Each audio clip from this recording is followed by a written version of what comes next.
let's talk about what just happened, because this is one of those political moments where even for someone like me who deals with rockets blowing up, battery supply chains melting down, regulators calling at 2 a.m., and AI systems hallucinating about Mars, yeah, even then, this was wild. Kristi Noem, or as the transcript spelled it, Kristi Noem was just cross-examined in a House of Representatives hearing, and it did not go well for her. Like, really not well. She got hit with what honestly looked like a masterclass in cross-examination from Democrats. And it was so precise, so brutal, so fact-based that she basically froze. And then as the pressure kept building, she said she had to leave early because she had other commitments. And yeah, she literally walked out, and people in the crowd heckled her as she exited. You don't see that every day in Congress. Well, maybe you do now. Hard to tell in this timeline. Leading the absolutely surgical questioning was Congressman Seth Magaziner from Rhode Island.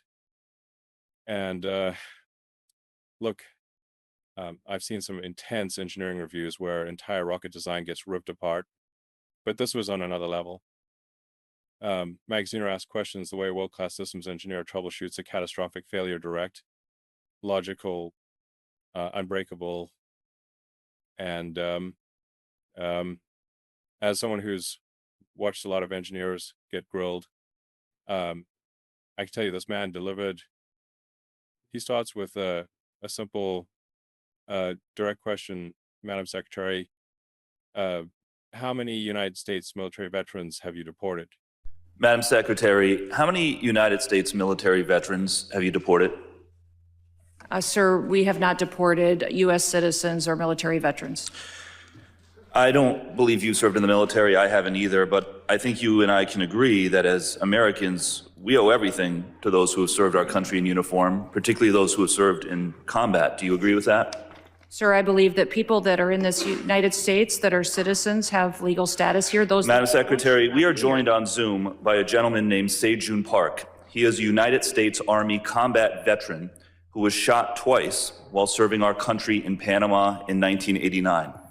Like many veterans, he struggled with PTSD and substance abuse after his service. He was arrested in the 1990s for some minor drug offenses, nothing serious. He never hurt anyone besides himself, and he's been clean and sober for 14 years. He is a combat veteran, a Purple Heart recipient. He has sacrificed more for this country than most people ever have. Earlier this year, you deported him to Korea, a country he hasn't lived in since he was 7 years old. Will you join me in thanking Mr. Park for his service to our country?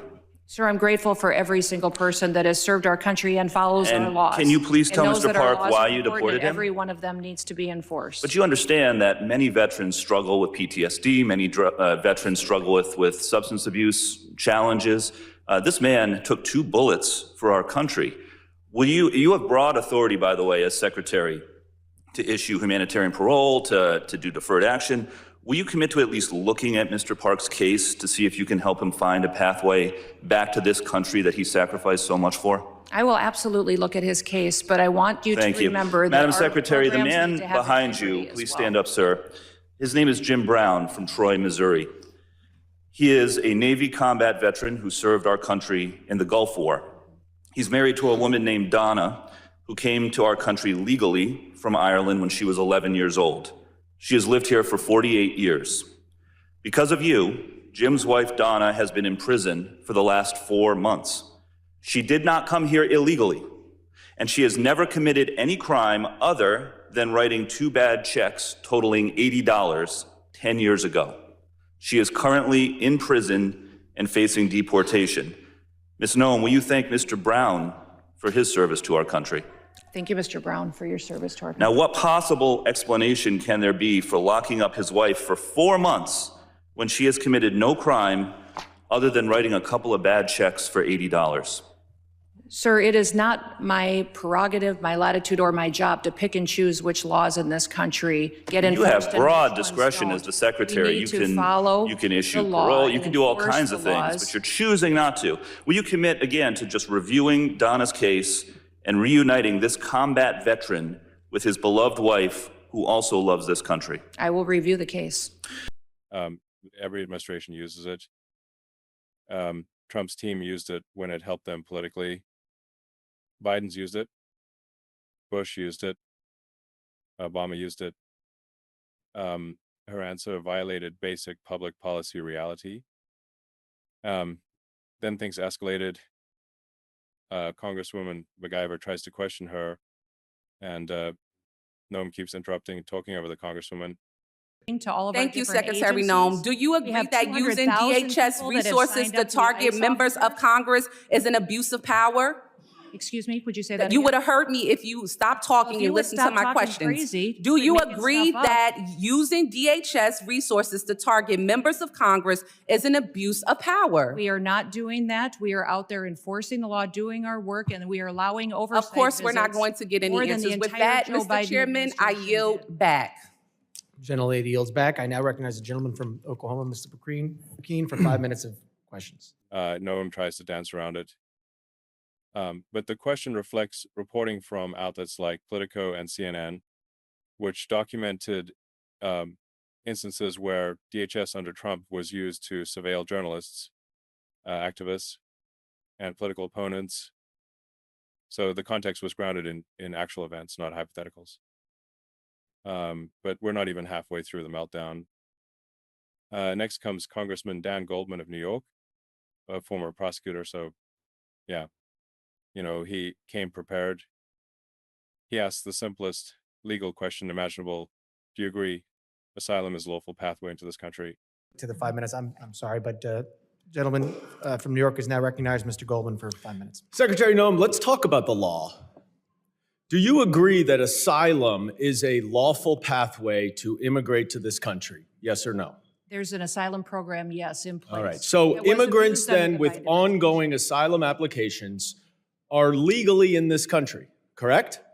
Excuse me, I'm sorry. Your question was? Immigrants with ongoing asylum applications are legally in this country. There are individuals in this country that have applications that And they are legally here because it's a lawful pathway, right? it's a lawful pathway. Okay, so And I if will- your department then deports anyone with an ongoing asylum application, you are violating the law, correct? Joe Biden left us with. I'm not asking about Joe Biden. I'm asking you a 1.5 specific million question. cases If your backlogged department asylum deports anyone fact, with an the program- ongoing asylum application, The you program are was violating the greatly law. Is that violated. correct? It was greatly violated when they allowed I'm 1.5 asking million you. people to come I'm in and asking you. granted asylum applications. Why are you filibustering? by Why can't you ignoring answer the laws. question? It's a Because, simple Joe, question. Your president. If your department and your secretary deports did not follow the anyone law with an which those ongoing applications asylum were followed. application, you are violating the law. Isn't that correct? The asylum program was Okay. broken under the last. Mr. Chairman, I will administration. reclaim my time. She's not Everybody answering the knows question.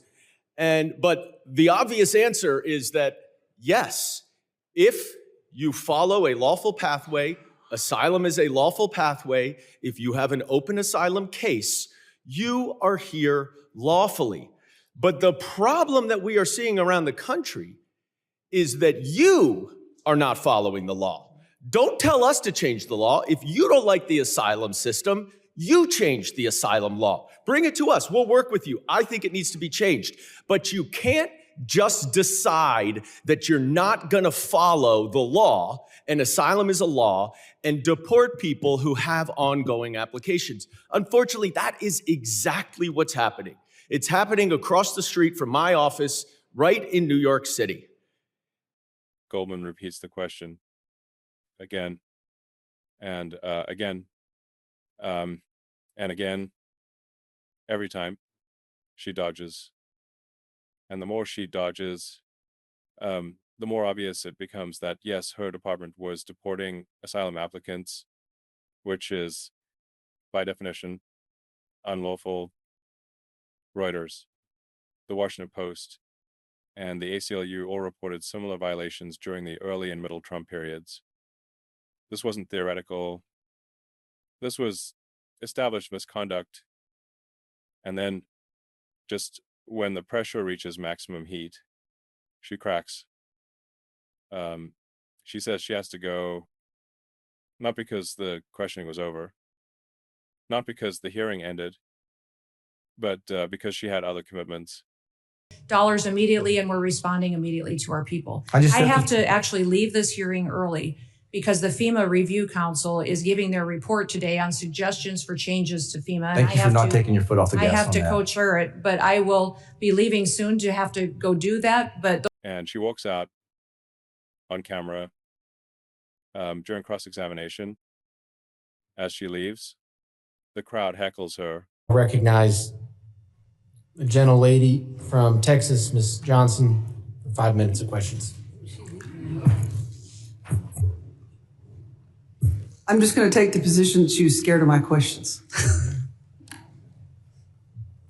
Mr. Chairman, if we could stop the clock and Yep. Oh, yes, wait no, till that's after all absolutely. this, Clerk will suspend. if we could reset the time, Yes. that would be helpful. We'll reset the clock.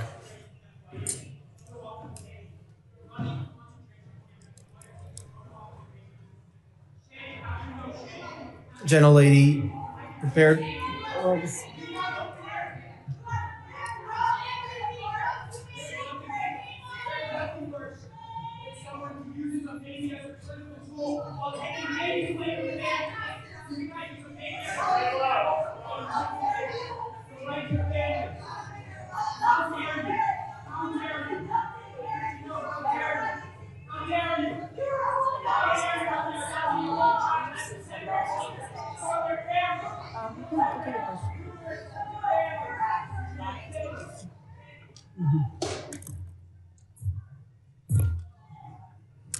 Okay. Thank you. Gentlelady's recognized. Yeah, thank you, Mr. Chairman. There are moments where the optics are so bad that no PR team in the world can spin it. This was one of those moments. But the hearing wasn't even the end of the story. Another clip gets shown, Benny Thompson questioning a Trump-era FBI deputy about Antifa being the #1 domestic terror threat. Executive Board of Domestic Terrorist Organization, Antifa. That's our primary concern right now. All right, that's what President Trump did. What does the FBI say? We share the same view. When you look at the data right now, you look at the domestic terrorist threat that we're facing. Right now, what I see from my position is that's the most immediate violent threat that we're facing on the domestic side. So where is Antifa headquartered? What we're doing right now with the organization, Where in the United States does Antifa exist? Yeah. If it's a terrorist organization and you've identified it as #1. we are building out the infrastructure right now. So what does that mean? We're trying to get the information. You say Antifa is a terrorist organization.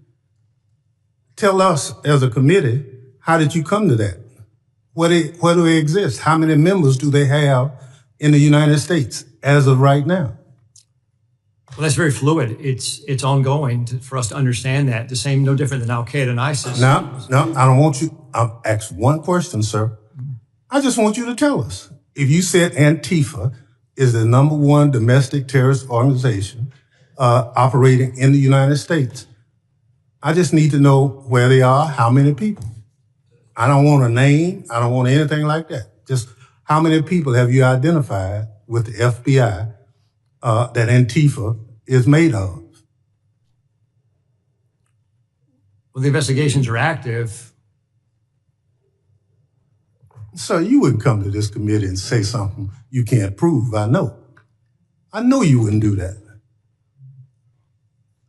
But you did. And Thompson exposes that the claim isn't based on data, something the FBI itself has acknowledged in various public documents, including its 2020-2023 threat assessments, which repeatedly identified white supremacist extremists as the most lethal domestic threat. Then Congresswoman Ramirez shows an entire montage, receipts, data, articles exposing Noem's lies. an article by ProPublica from October 16, 2025, entitled, "We found that more than 170 U.S. citizens have been held by immigration agents. They've been kicked." There's nothing smiling about U.S. citizens. I'm sorry, that's very inappropriate. Let me continue. They've been kicked, dragged, and detained for days. The next one. The Trump administration has specifically targeted the worst of the worst. The individuals that we are going after are those that are violent criminals, those that are breaking our laws. Secretary Noem, again, you lied to the American people. I will be including into the record, an article by the NBC News from December 7, 2025, entitled, "ICE has arrested nearly 75,000 people with no criminal records, data shows."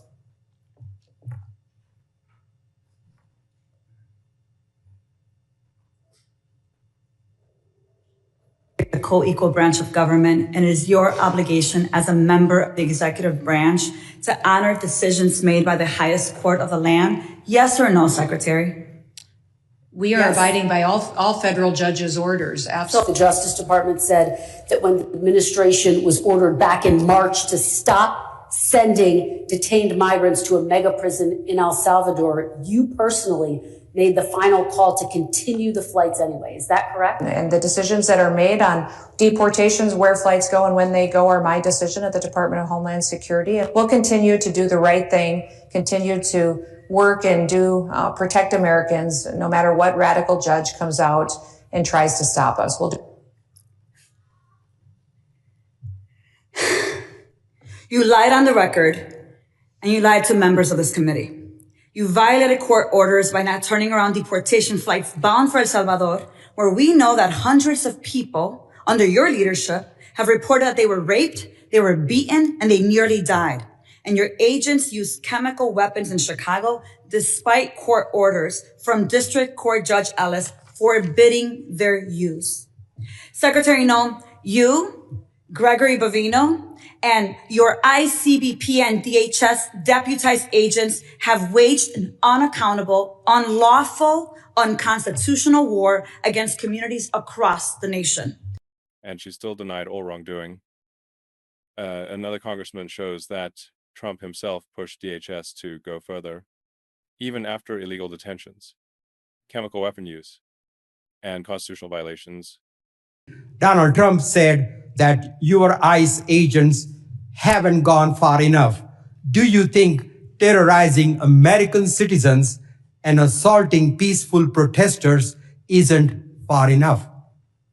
Congressman, the Department of Homeland Security and this administration complies with all federal court orders. We always have, and we always will. Not true. And we will continue to appeal. And sir, I will even tell you that at the highest court, at the Supreme Court, the Department of Homeland Security in our litigation has an over 90% success rate in winning at the highest court in our battle against activist judges across this country. Madam Secretary, we will continue to appeal. And then when it gets to the highest court and we get a decision, it is proven that we have been compliant. I will also say, Madam Secretary, let me. You want me to answer your questions or not? I do, but let me.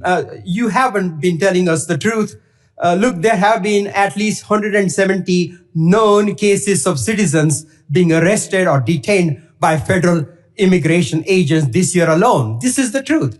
Are you lying to the American people right now by denying these reports? When we are doing our targeted enforcement operations against criminal illegal aliens, individuals that are in that area may be detained until we verify who they are, and then they are released. This has been done for years, and every single law enforcement operation that has always happened, we follow the same protocols, and we continue to do that. We have never once detained or deported an American citizen.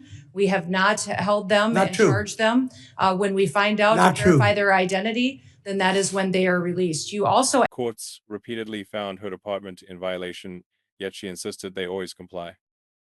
This contradicted rulings from multiple federal judges, including Judge Ellis, Judge Breyer, and others documented in AP and Reuters reports.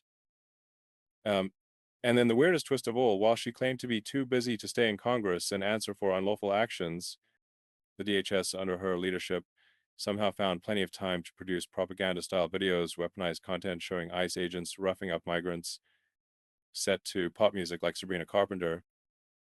When Carpenter discovered they stole her music, she blasted them on social media, generating over 138 million views and embarrassing them so badly that DHS took the video down. This was covered by Variety, Rolling Stone, and Billboard. Even Governor Newsom posted his own satirical cuffing season video depicting Trump, Hegseth, and Stephen Miller being handcuffed for war crimes. That part went viral too. So, that's what happened.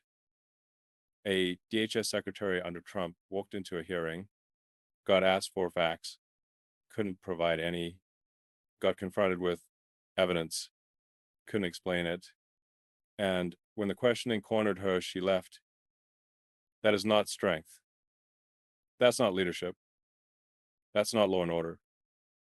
That's just failure. And accountability finally caught up with her. Thanks for listening. Yeah. And if you want more breakdowns like this, straight, factual, no nonsense, make sure you hit subscribe. The more people who hear the truth, the harder it becomes for power to abuse it. Let's keep pushing. Let's keep questioning. And let's keep building a future where transparency isn't optional.